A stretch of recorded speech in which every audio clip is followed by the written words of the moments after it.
All right, thank you. Rust Creek, not Rustic Creek, Rust Creek's the name of the movie. And I'm going to start by showing you a trailer for it.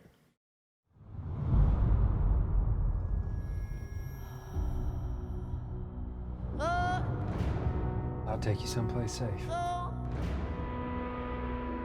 My wife used to say, everyone we meet's a chemical reaction. They change us and we change them. Inside. And if there's trouble, run. Stay the hell away from me. Whatever you're into, you're gonna have to answer for it.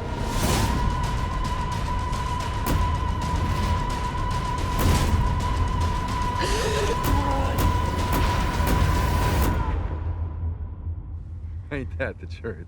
'Cause you can run for a long time. You can run.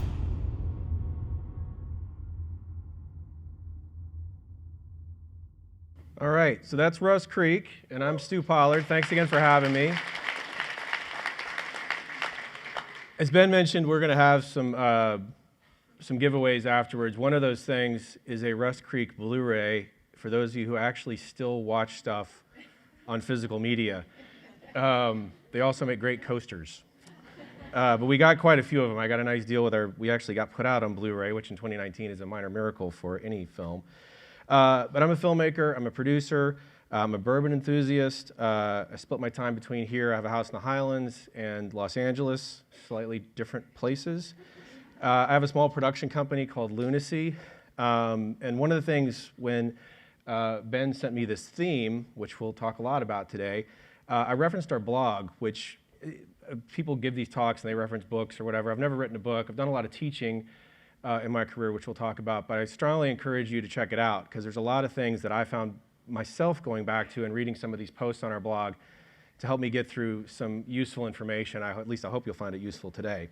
But thanks again to Ben Terry for having me, to Ben Solee for suggesting this months ago, to Aaron Jones for getting me up here.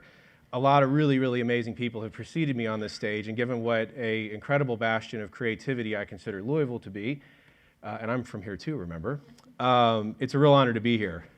So, Lost.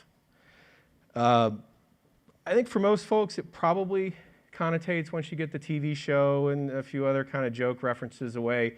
It's hard not to consider it with a bit of a negative connotation, right? Because the literal definition is you don't know where you are.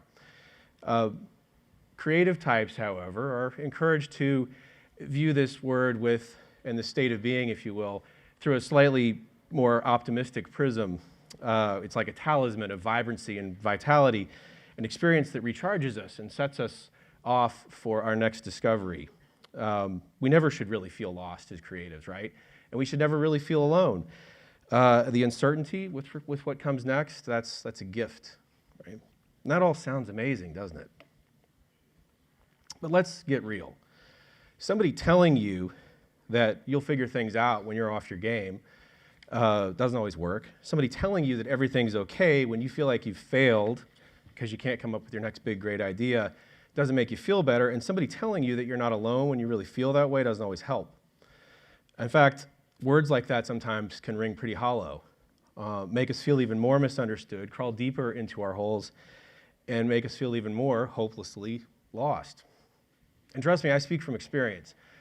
I can trot out an awful lot of accomplishments, many of which I'm very proud of, but there's days where I don't feel like I've accomplished that much at all.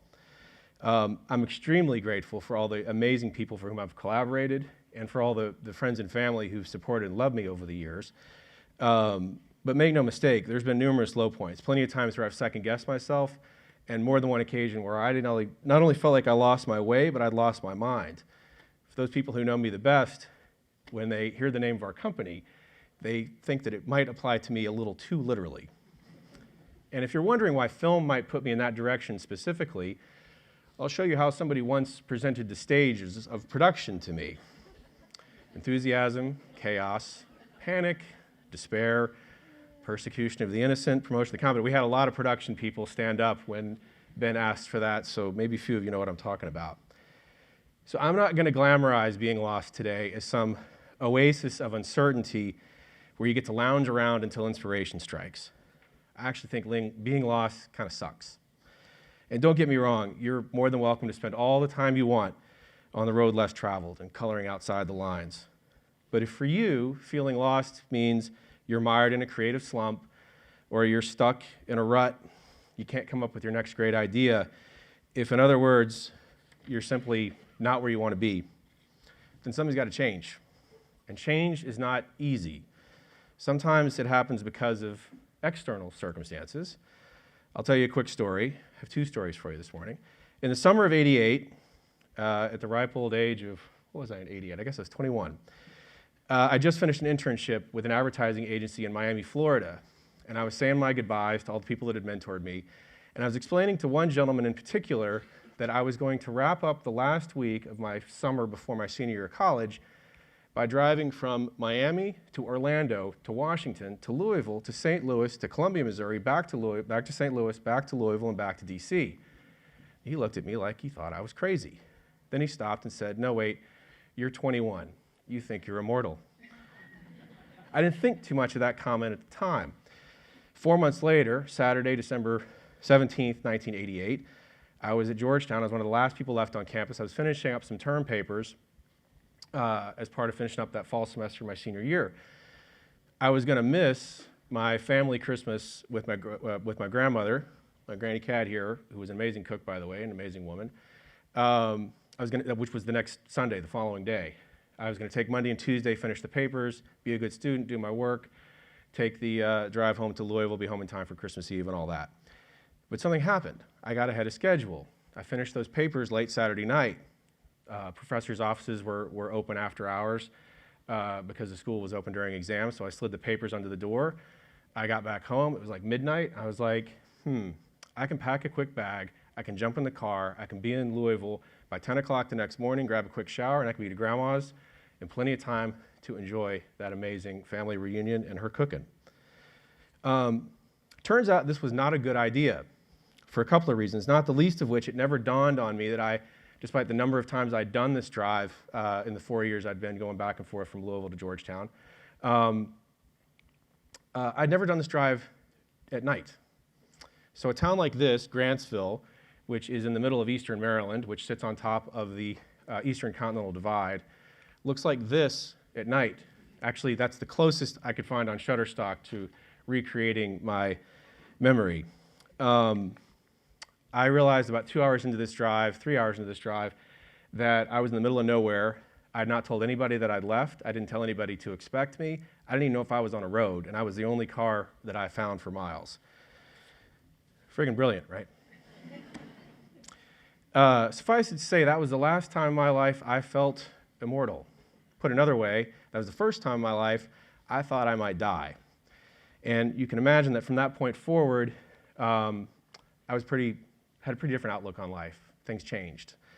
That change was sort of forced upon me by a bad choice. Not all change happens that way. Sometimes change has to come from within. And in the time I have left with you today, my goal is to empower you to do just that, to give you some tools to get closer to where you want to be the next time you feel lost, hopefully just in the metaphorical sense. That night in Maryland, I would have benefited from, probably been a lot less terrified had I had something called a GPS. Hadn't been invented yet.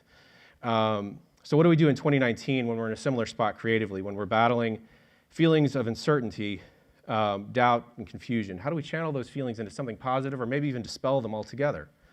Well, allow me to introduce you to something I'll call today the creative positioning system. It's a set of customizable tools, tips, and life hacks I'm going to give you today that hopefully will help you find your way home creatively the next time you feel lost. First thing is balance. We live in a crazy high-tech world where there's that old Chinese saying, if you love what you do, you never work a day in your life. And I had that saying on my wall for a really long time. And it's true to a certain extent. I get to make films for a living most days. And that's a lot of fun. But it's also a tremendous amount of work. It's incredibly stressful, and it impacts the people who don't make films in my life. So I have to be careful about balancing that. Another way to put balance is simply to take care of yourself. So there are a few quick ways you can do that that don't involve going to the gym or going on some crazy diet. One is to simply slow down. We can communicate at lightning speed these days. Doesn't mean you have to. One of my favorite blog posts on our blog is something called the 3-day rule, which is a great lesson to learn, especially for those people who rely very heavily on sending emotionally charged emails and texts. I also don't believe you should buy into the multitasking myth, which out in the tech world now is becoming wildly dispelled. Try doing fewer things, slower and better. Maybe even do one thing at a time, get it done, celebrate that, and move on. The second thing is actually get up and move. Studies have been done that microbursts of activity, going for a 5-minute walk every hour is better than going for an hour walk every morning. And you probably, if you're like me, are like, how do I find time to go for a walk for an hour? Set an alarm if you have to, but literally just get up and move, especially if you're married to a computer screen as a writer or a designer or something like that, or an editor. Third, get some sleep. There was an amazing article on ESPN recently about how NBA players cite one of their #1 health concerns is not physical injury, but sleep deprivation because of all the travel. I can see some yawns out there. Hopefully that's just not the content of the presentation. But the bottom line is, just like you can't do your best work when you're rushed, you can't do your best work if you're not fresh. So try to literally discipline yourself to get on a regular sleep schedule. It will mean sacrificing something else in your life. We'll talk about that in a minute. But Jen McGowan, who I still say is the hardest working person I've ever met in independent film, the director of Rust Creek, she said, sleep is my jam. And she went to bed at the same time every night we shot.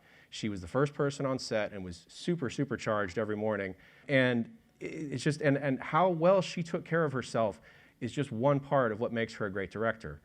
I'm willing to bet that if you take nothing else away from this presentation, if you make a concerted effort to take 2 weeks out of your life and get more sleep, you will get out of whatever creative rut you might be in. Now, if you're not sleeping, let's look at some reasons for that. Hey, we ready to go? All right, cool. Yeah, all right. Let's rock and roll. Let's do it. Okay? Yeah, I'm caffeine. It's cool. I'm cool. We're cool. I'm cool. What? Forget. Okay. I'm the most widely consumed psychoactive drug known to man in the world, worldwide. I'm bad. Just kidding. Sorry. Okay. I'm legal. I'm unregulated. 90% of American adults consume me every friggin' day. Okay. As my buddy Brandon Moynihan, you might recognize him as the gentleman who turned into Captain Obvious. That's him without the beard and the uniform. So caffeine, it's literally everywhere. I've had 4 cups this morning, so there's a little bit of do as I say, not as I do going on up here. But look, if you're having trouble sleeping, think about the things that you're putting into your body, and that includes something that's going to be sacrilege here in bourbon country, which is alcohol. There is this artistic cliche that, like, if I have a drink or some other mind-altering substance, it will free me to think. It will lower my inhibitions, and I'll cook up whatever great idea I have. I'm not here to lecture you on what you shouldn't and shouldn't put in your body. I'm a bourbon enthusiast. I introduce myself that way. But keep in mind, booze is a depressant and a diuretic. So if you're stuck creatively, again, think about, is it worth feeling that much more hazy the next morning versus how you feel right now going into your evening? And the last one that's going to affect your sleep is blue light, these damn phones. The advice here is simple. Sleep in a different room than your phone. Buy an alarm clock, or go find the one that you threw away. And as long as we're on the subject of phones, let's remind it who's boss. You can always put your phone down and turn it off, right? Not airplane mode, not sleep mode, not vibrate. Like, I wonder how many of you actually had the courage to do that before you came in here. If you didn't, I dare you.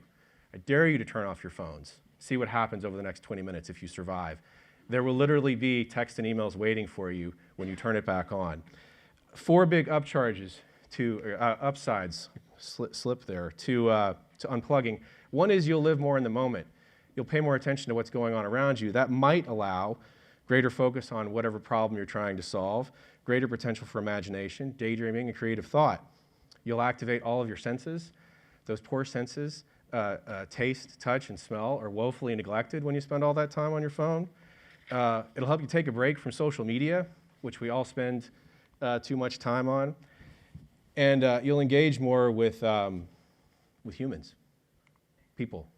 So you might have a better conversation with that friend you haven't talked to in a while, or you might learn something about a coworker. You might even meet a stranger while you're in line at the coffee shop, God forbid.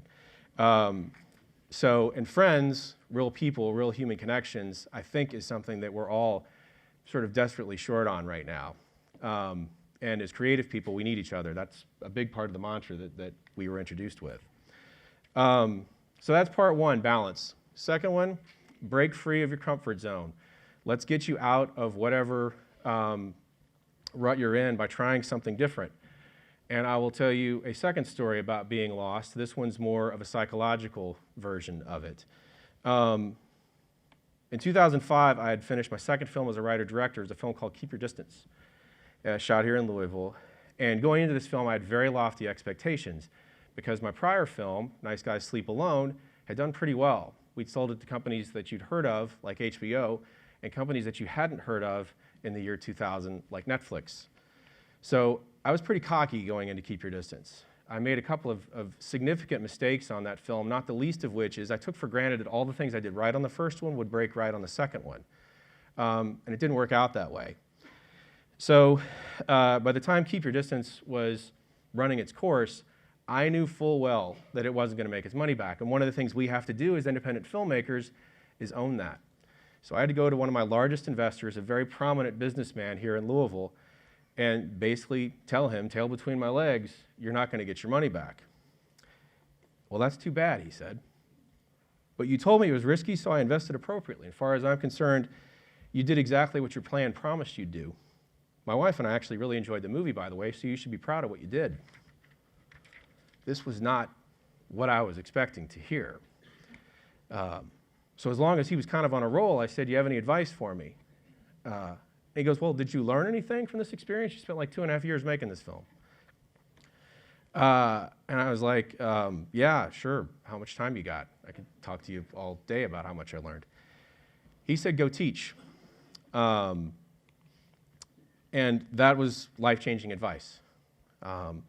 So one thing I'll tell you in terms of getting out of your comfort zone, I don't know, that might be another stand-up thing to add next time, is how many people have gone out and taught.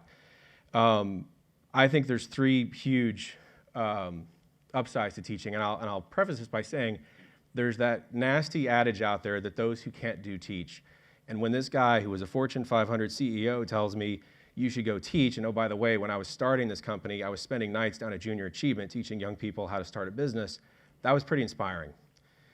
3 reasons to teach. One is you're going to develop a greater mastery over what you already know, because you're going to have to prepare lesson plans, you're going to have to explain it to people repeatedly, you're going to work with fellow faculty who may specialize in things different than you do. The second thing is you'll expand your network. One of the most fabulous things, and there's a few people in the room here who have lived this out with me, is when you teach in the creative fields, the people who are your students graduate and become your peers. There's very little that has to do with age in terms of someone being able to be a great cinematographer, a great musician, a great writer. We see that every year, new talent breaking through that's very young. And the third thing is you may be reminded just how valuable you are. And I don't care how long you've been on the planet or how much or little you think you know, something about what you've acquired is valuable to someone. And it may be a keyboard shortcut or a cooking tip or simply reminding somebody smaller than you to look both ways before they cross the street. But once you share that with somebody who's appreciative, that feels good. And feeling good puts us in a better position to create. A few of my wild and crazy students over the years. The second thing I'd tell you to do is take a class. This past week in Los Angeles, there was a gigantic conference that Adobe put on called Adobe Max. The gentleman to the right is a pretty legendary Louisvillian in my mind. He's an illustrator and graphic designer named Bill Green. He does all the artwork for Lebowski Fest, and he's a dear friend. I bought him a pass to this conference because he does a ton of logo work for us. I saw him at it this night, and I said, has it been worth it? And he's like, I learned more in this 1-hour class on Illustrator than I have in the last 3 years of working. He's like, I wish I went to this thing 10 years ago. He's like, it's just a struggle for me to get out of the house, right? I got kids, I work at home, and I'm good at what I do. And he went to 3 or 4 keynote lectures where he said, you know, one of the funniest thing, most rewarding things about hearing this badass designer speak is he didn't know what any of these tools in Illustrator were called either. He just knows how to make the thing. He knows how to drive the car. He didn't know what's under the hood. So don't be afraid to take a class, and it doesn't have to be in something you specialize in like Adobe. Take a cooking class, anything to get the mind started. We're working on it was so great that you played She's Gone, which I know for you is a song about loss. For me, it is a yacht rock song. And we're actually hopefully working on a documentary about these guys. And by the way, one of the giveaways is tickets to their concert tomorrow night at the Mercury Ballroom. I've got some VIP passes. We'll talk about that at the end, about how you can sign up for those if you want them. They put on a hell of a show. That's part of the reason we're making a movie about them. But there's studies that show that the brain, the reason nostalgia is going crazy right now is because the brain responds favorably to what it's comfortable with. And that's old songs that you know the words to and that are very well performed in the case of these guys. The brain, however, grows when it's challenged, when it experiences new things. Now, that can be as crazy as reacting in fear to something that scares you, or it can be something as inspiring to literally learning new things. So exposing ourselves to new things helps us activate parts of our brain. Literally, there's neuroscience to support this, and I'm not a science guy. So anyway, third thing I'll tell you is crowdfunding, right? There's probably plenty of creative people in here who've got their next big idea. They're ready to pitch. There was even a presenter up here who talked about, I think it was you, Ben, talked about options to equity financing, and certainly one of those is crowdfunding. But I'm going to turn your perceptions of crowdfunding on its ear a little bit and tell you that what you should do is not so much think about how you're going to finance or just, set up your own campaign, but rather canvass all these sites, and there's lots of them out there supporting non-creative causes too that are very worthwhile. Canvass those sites and find some campaigns that inspire you and back them. That's right, I said spend some of your own money on other people's stuff. Now, hear me out on this. First off, there's zillions of campaigns and causes out there, so you'll find something that tickles your fancy, as it were. The second thing is the buy-in can literally be just a few dollars each on all of these, so we're not talking about something that's fiscally irresponsible. Third, and maybe most importantly, when you join a crowdfunding campaign, you join a community, right? You will get to observe how people are running these campaigns. Maybe some of them work, maybe some of them don't. Either way, if you ever want to run your own, you're going to cultivate a lot of valuable knowledge by participating in that. Last thing I'll say is get your hands dirty. Don't let being a creative person be equated to sitting in front of a computer or typing on a tablet. Go out, plant a tree, hang a picture on a wall, channel your own inner Nick Offerman, who apparently is an incredibly talented woodworker, but do something that's tactile, that lets you breathe some fresh air and get you away from the screen. And if you don't want to teach, and you don't want to do crowdfunding, and you don't want to build something, take a few minutes over the next few days and just look somebody in the eye and ask them how they're doing. Maybe it's a barista, maybe it's somebody volunteering here, maybe it's somebody who holds an elevator for you. But you'll be surprised how good you feel when you extend courtesies to other people. And again, if this is about getting unlost, as it were, putting some good energy out in the world is a great way to do that. We're almost home. Part 3, the final third of your creative positioning system, is your plan for uncertainty.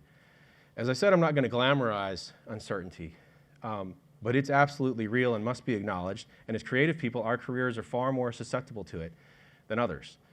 So we can't avoid it. How do we plan for it? Well, Daniel Hill, an actor from Louisville who's had a tremendous year, we met him working on Rust Creek a couple years ago. I think he's booked 8 movies this year. He never knows, as do most actors, when their next audition is going to come. But he has a regimen. He always knows when he gets pages from his agent, a casting or whatever, if they come at 10 o'clock in the morning or 10 o'clock at night, he knows he's going to be the most prepared actor in the room for that audition the next day. It becomes number 1 on his priority list. And he does not waver from that. When you're a director, you start your day every morning on set with a shot list. A shot list is simply a list of what you want and need to make the day.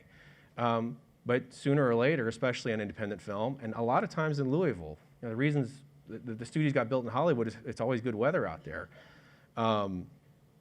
Something will go wrong that'll throw your day off, or maybe you'll just get some creative inspiration, want to do something a little bit different.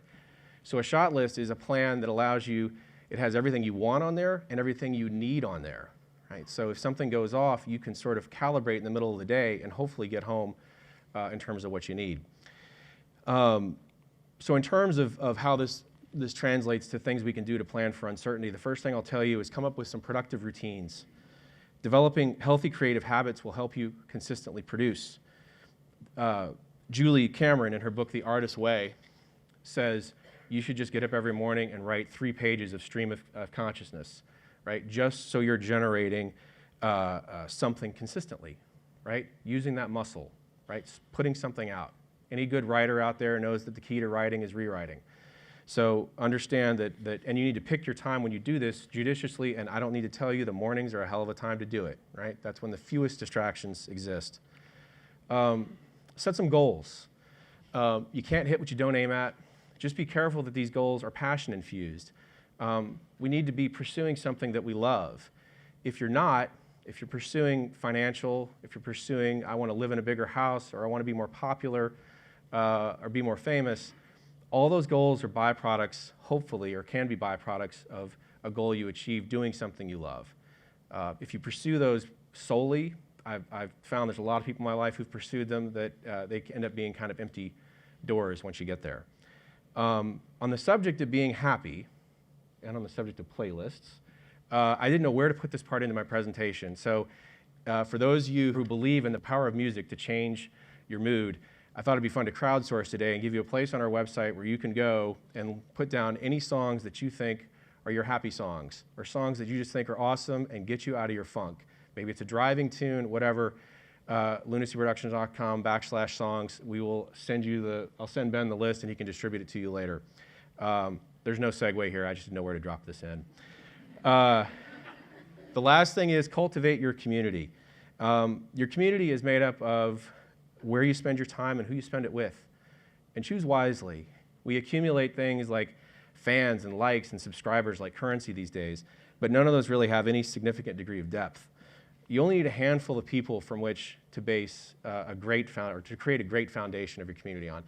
And that might be a coach or mentor to hold you accountable, a friend who can give you, or a colleague rather, who can give you great feedback on a piece of material, and a friend who will always be there for you when you need them. As to the where, I've been fortunate to live in places like New York and LA and DC, but Louisville's always been the place where I've been able to create. Whether it's working with great crews on Nice Guys Sleep Alone, Keep Your Distance, or Rust Creek. There's a number of Rust Creekers here today, by the way. Kentucky's been an amazing place to not just create, but also to bring the work back and share it with the people who helped us get it made. So I wanted to show just a few clips from some of the films we've made here as part of as a wrap-up, as just sort of a thank you to the creative community here for all we've been able to accomplish. Good times in Brooklyn at the brewery with my friends. I to chart those seasonal blends.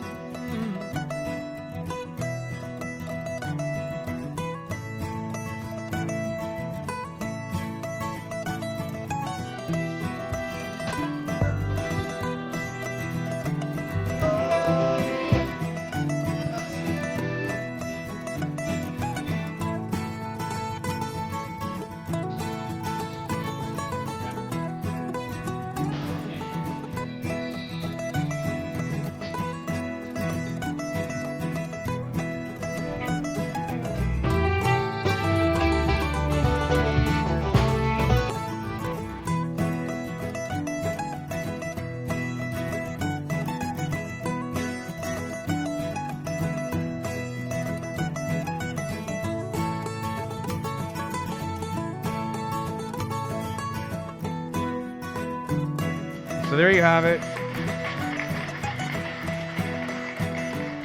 That is my attempt to not just provide talk, tell you it's going to be okay, but to actually give you some actionable stuff to try to get you back on track when you're lost.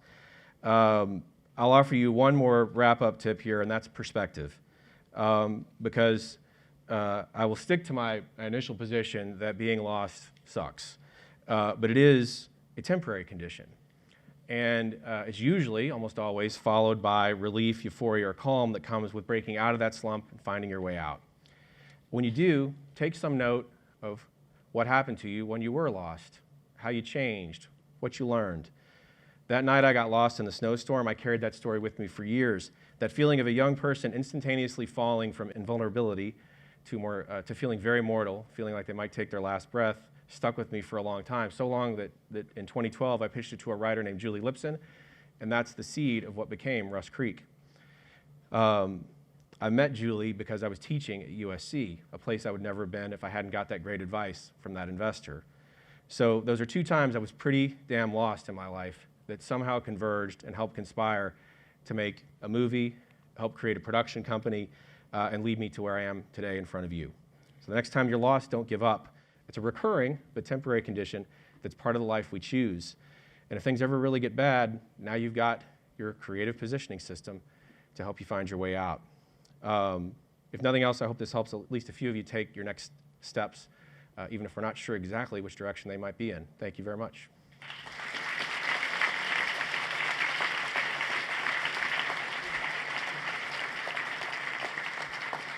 So we're going to move into like a Q&A time. And the first question that I kind of want to kick off with you is, how would someone even start doing a film or producing a film, or where do they even go to get started? I'm just curious to hear your thoughts on that. A few different places. One is Dean Otto is around here somewhere. Come and see these movies that Dean is programming at the Speed, like Parasite. It's probably going to be nominated for a Best Picture Oscar. Second thing is I'm on the board of the Louisville Film Society. I strongly encourage you to check that out. We throw mixers all the time and get people together who have common interests. I show those crew pictures from those 3 films, Nice Guys, Sleep Alone, Keep Your Distance, and Rust Creek. Those are the 3 that I had the biggest hand in, because it really does take a village to get these things made. So the biggest thing I tell you is, and part of the reason I wanted to come here, and I believe in what you're doing, is it's a community that gets films made. So you can't do it by yourself. And that starts with how you get the ideas developed, all the way to the money, all the way to the physical production, to test screening the thing for people. So just don't try to do it by yourself is the biggest thing I'd say. Talk to people of similar mindsets. What questions do we have out in the audience? Micah, why don't you kick us off? My name's Micah. I'm pretty popular, Louisville, well-known person, pretty famous myself. I know a lot of people feel like I do. And I just want to know about, have you ever done any film in Hollywood, or whether all the stars here, or what? You ever done anything like that in Hollywood or somewhere like in big city like New York, place like that? Can you explain to me about that? Sure. I think the question was, have I worked outside of Kentucky on bigger films, like studio films? The answer is sort of yes and no. Certainly worked on plenty of films that haven't shot in Kentucky. We've made plenty in LA, we've shot a few in New York, have shot a few in other cities across the country. Have never made anything outside the country, hope to someday, and have never worked in the studio system. Also hope to someday, but we've come close a couple of times, but have not done that. And part of being an independent filmmaker is there's at least a little bit of stubborn blood in my veins, which means you don't like waiting around. You like kind of making your own luck. And some days that's a good thing, some days maybe not. Are there any common mistakes that you see happen time and time again by young people getting into film? I would answer that question the same way I answered the teaching thing or the learning anything. There's a zillion of them. I think the biggest thing is people get in too much of a hurry to start shooting, or they shoot before they have all their money. They don't prioritize sort of having all the pieces in place they need before they start. And I think they underestimate the importance of how a good piece of material is essential to making a good film. That's one of the biggest mistakes I made on my second feature. Is when I say I took certain things for granted, one of the biggest one was my first film was based on a bestseller. It wasn't a literal adaptation of that piece of material, but I went out the next time and tried to write my own thing. I don't think Keep Your Distance is a bad film by any stretch of the imagination, but if I had to do it over, I probably would have started with a piece of source material and adapted again. Other questions? Hey, Stu. I've been thinking a lot this week about what Marty Scorsese wrote in the New York Times. I don't know if you saw that and sort of that conversation.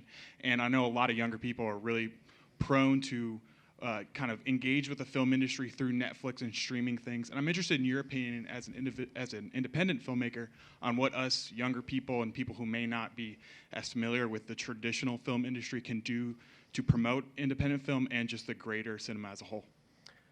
Look, I think for young filmmakers, it's great to aspire to get your work seen on a big screen. Rust Creek was released in 23 markets. That's the most any of my work's ever been released in. That's a little bit of marketing, and a great job of it on the part of our distributor, because we didn't play multiple multiplexes in each of those markets. We played we played the Village here for 3 weeks. That was one of our most successful markets.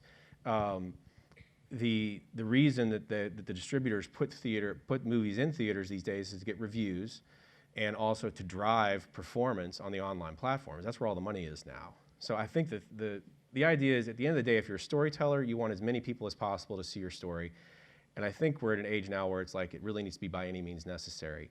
There's nothing like watching a comedy or a scary movie with a crowd, right? That's what gets lost in all this. And so hopefully, a big part of your generation, like it's sort of why I say, it's like I bring movies back here because people come and see them.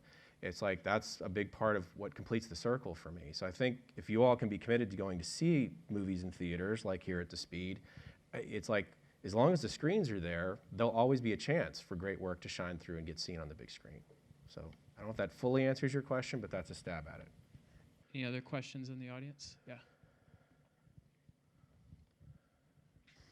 Hi. So many people, whenever they come to their creative ideas or thoughts they want to share, they get lost on how they should be able to do it.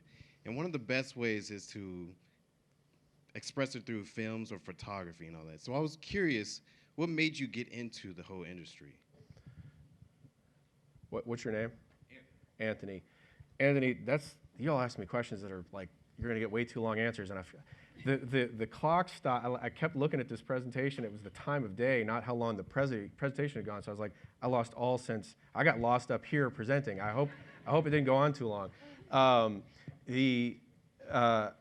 The random thing is, Anthony, I got into it for no reason visually. I got into it via radio. Like I spent a lot of time in my room as a kid by myself. Both my parents worked and were split up at the time, and I wasn't good at sports. So this was in the 80s, so I didn't have a video camera yet. I aspired to get one. But that's when I started creating. So I made a lot of sound effects just with my voice, and was daisy chaining tape recorders together just to make stuff. And my high school class became my first audience. And that was the first time that I made something that I got a positive response to. They said, oh, you should try making more of this. So that's how it started. In terms of the visual presentation, it didn't really click for me until I got to film school many years later. And one of the quickest things I learned at film school was, and this gets back to the collaborative nature of it, is like, I know what I'm good at, and I saw what some people could do visually, and I'm like, holy cow, I need to partner with those persons, because there's no way I can ever make a camera make something look as good as that person just did, right? So again, I don't know if that does a great job of answering your question, but I think a lot of it is kind of follow your heart, create what speaks to you, and if you feel like you need an assist in some area, partner with somebody who's strong where you're weak, and that'll make your presentation stronger. If you're a strong visual person, we were talking before the thing started, like sound there's Dean's gone, but hey, Derek, when is Midge's movie showing? November 22nd. Is Making Waves?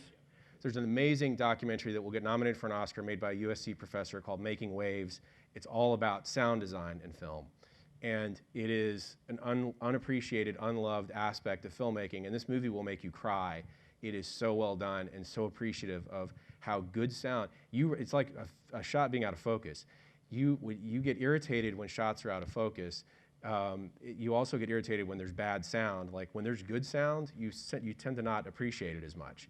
But it's so important, and so if you find a good sound person, if you're very talented visually, that'd be another way to, I'd say, to greatly enhance your visual presentations.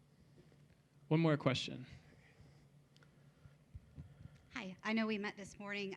My mentor is working with some LiDAR technology, and so to bounce off of what you were talking about visually, I was curious to see what you think about LiDAR and VR in the future of movie making. I know that for Kentucky Karst Conservancy, they've used LiDAR to map caves, and that you can actually go through, because I'm afraid of going into the cave. So what do you see about that kind of technology in the future of movie making? You mean like augmented reality and virtual reality, all that kind of stuff? Look, it's here. It's not my area of expertise. So all I can tell you is it's not going to go away. There's too many people who've got too much invested in it. And there were a few people, I did not go personally, so this is secondhand, but there were a few people who went to this this Adobe conference and started saw some demos of what's coming in terms of augmented reality, it's not just going to stop at our entertainment experience. Like, there's going to be glasses you can wear that will turn your picturesque backyard into your Netflix queue. And so that's, again, I don't mean to deflect the question. You might want to let one more get asked, because I don't feel like I'm totally qualified to speak on that, other than the fact that it's coming, and there were more presenters at this conference on the trade show floor. I had no idea what they did, right? There's just so much work getting done in the gaming space and the VR space and the AR space. It's intense. I'll ask you one more. And I think the potential is probably limitless. Somebody's probably in this room saying, I'm sleeping well, I'm moving, I'm teaching, I'm ready to make a film.